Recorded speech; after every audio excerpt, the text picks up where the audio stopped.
Chapter 10 The Lobster Quadrille. The Mock Turtle sighed deeply and drew the back of one flapper across his eyes. He looked at Alice and tried to speak, but for a minute or two sobs choked his voice. "Same as if he had a bone in his throat," said the Gryphon, and it set to work shaking him and punching him in the back.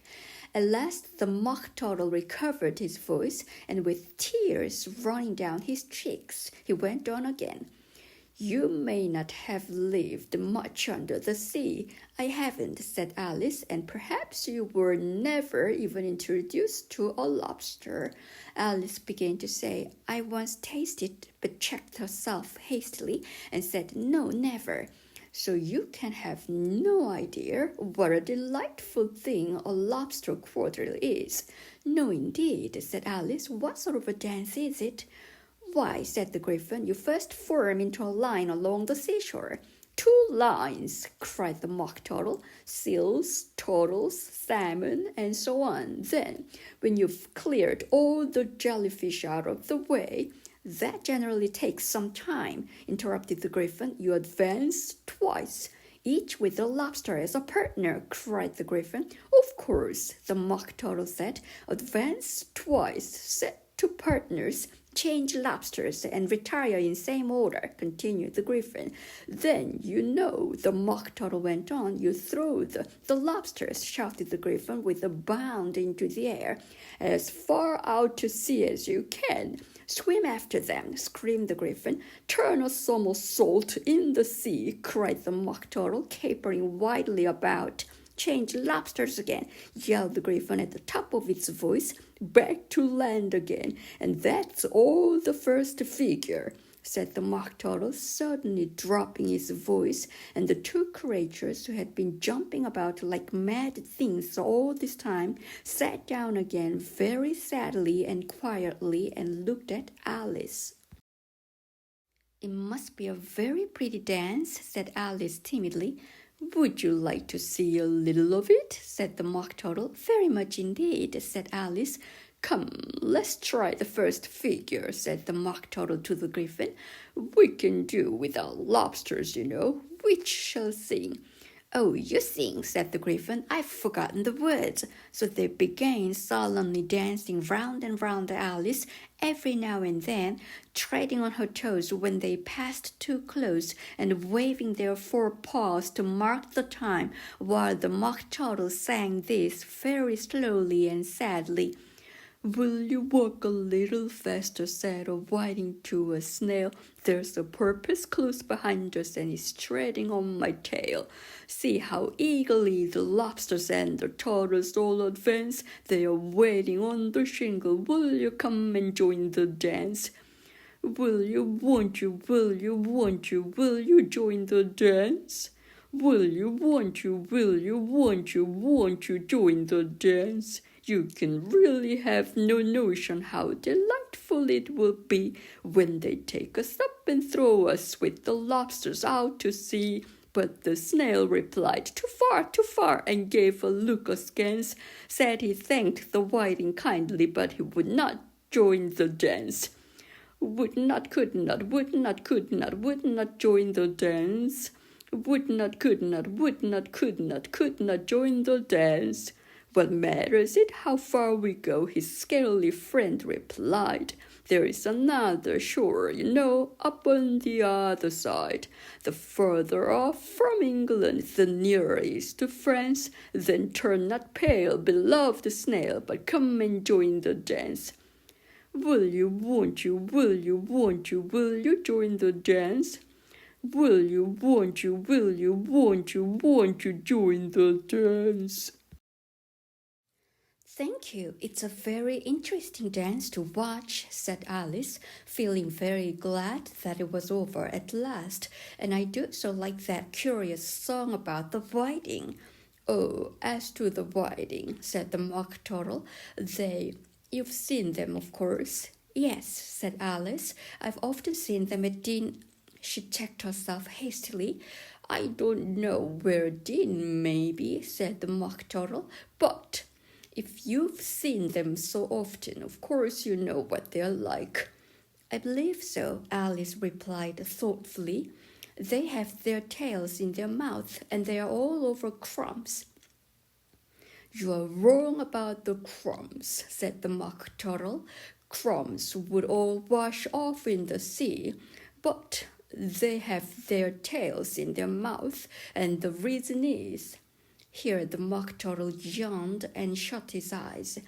Tell her about the reason and all that, he said to the Griffin. The reason is, said the Griffin, that they would go with the lobsters to the dance, so they got thrown out to sea, so they had to fall a long way, so they got their tails fast in their mouth, so they couldn't get them out again. That's all. Thank you, said Alice. It's very interesting. I never knew so much about a whiting before. I can tell you more than that if you like, said the Griffin. Do you know why it's called a whiting? I never thought about it, said Alice. Why? It dusts the boots and shoes. The Griffin replied fairly solemnly. Alice was thoroughly puzzled. Doth the boots and shoes? She repeated in a wondering tone. Why, what are your shoes done with? Said the Griffin. I mean, what makes them so shiny? Alice looked down at them and considered a little before she gave her answer. They're done with blacking, I believe. Boots and shoes under the sea, the Griffin went on in a deep voice, are done with the whiting. Now you know. And what are they made of? Alice asked in a tone of great curiosity. Soles and eels, of course, the Griffin replied rather impatiently. Any shrimp could have told you that. If I'd been the whiting, said Alice, whose thoughts was still running on the song, I'd have said to the porpoise, Keep back, please, we don't want you with us. They were obliged to have him with them, the Mock Turtle said. No wise fish would go anywhere without a porpoise. Really, said Alice in a tone of great surprise. Of course not, said the Mock Turtle. Why, if a fish came to me and told me he was going a journey, I should say, with what purpose? Don't you mean purpose, said Alice. I mean what I say, the Mock Turtle replied in an offended tone, and the Griffin added, Come, let's hear some of your adventures. I could tell you my adventures, beginning from this morning, said Alice a little timidly, but it's no use going back to yesterday, because I was a different person then. Explain all that, said the Mock Turtle. No, the adventures first, said the Griffin in an impatient tone. Explanations take such a dreadful time. So Alice began telling them her adventures from the time when she first saw the white rabbit.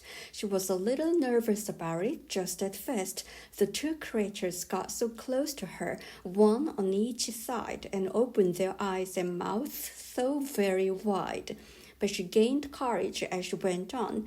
Her listeners were perfectly quiet till she got to the part about her repeating, Your old father William to the caterpillar, and the words all coming different. And then the Mock Turtle drew a long breath and said, That's very curious. It's all about as curious as it can be, said the Griffin. It all came different, the Mock Turtle repeated thoughtfully. I should like to hear her try and repeat something now. Tell her to begin. He looked at the Griffin as if he thought it had some kind of authority over Alice. Stand up and repeat. 'Tis the voice of the sluggard, said the Griffin. How the creatures order one about and make one repeat the lessons, thought Alice. I might as well be at school at once. However, she got up and began to repeat it, but her head was so full of the lobster quadrille that she hardly knew what she was saying, and the words came very queer indeed. 'Tis the voice of the lobster, I heard him declare, You have baked me too brown, I must sugar my hair. As a duck with its eyelids, so he with his nose trims his belt and his buttons and turns out his toes. When the sands are all dry, he's gay as a lark and will talk in contemptuous tones of the shark.